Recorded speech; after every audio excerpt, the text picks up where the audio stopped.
ഇത്തവണ അതിശക്തമായ ടീമിനെയാണ് അർജന്റീന ഒരുക്കിയിരിക്കുന്നത്. ഗോൾ കീപ്പറായി Emiliano Martinez, Geronimo Rulli, Franco Armani എന്നിവർ ഇടം നേടി. എതിരാളികളെ തന്റെ അഗ്രസീവോടെ നേരിടുന്ന പരിചയസമ്പന്നനായ ഒട്ടോമണ്ടി പ്രതിരോധ നിരയെ നയിക്കും. കൂടെ ടെൻഹാഗിന്റെ വജ്രായുധം ലിസാൻഡ്രോ മാർട്ടിനസും പ്രതിരോധത്തിലെ അർജന്റീനയുടെ പ്രതീക്ഷയായ കുട്ടി റൊമേറോയും പിന്നെ പസല്ലോയും ഉണ്ടാകും.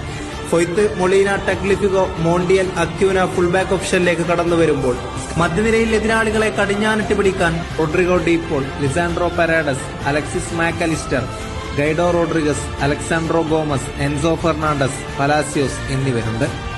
മുന്നേറ്റ നിരയിൽ യുവത്വത്തിന്റെ പ്രസരിപ്പുമായി ഗോൺസാലസും കൊറിയയും സിറ്റിയുടെ ജൂലിയൻ അൽവാരസും ഇന്ററിന്റെ ഗോളടി മിഷ്യൻ ലൌറ്റാറോ മാർട്ടിനസും സജ്ജമാണ്. റോമൻ സാമ്രാജ്യത്തിന്റെ അധിപനായ പൗലോ ഡിബാലയും ആപൽഘട്ടങ്ങളിൽ രക്ഷകനായി പറന്നുവരുന്ന അർജന്റീനയുടെ മാലാക ഏഞ്ചൽ ഡീമരയും കൂടെ ചേരുമ്പോൾ മുന്നേറ്റ നിര കൂടുതൽ ശക്തി പ്രാപിക്കും. അർജന്റീനയുടെ സ്വപ്നലോകത്തെ സാക്ഷാത്കരിക്കാൻ അവർക്കൊരു കപ്പിത്താനുണ്ട്. ദൈവത്തിന്റെ പോരാളികളെപ്പോലെ അയാളെന്നും ഒറ്റക്കായിരുന്നു. തോൽവികൾ അയാളെ ശക്തനാക്കിയിരിക്കുന്നു.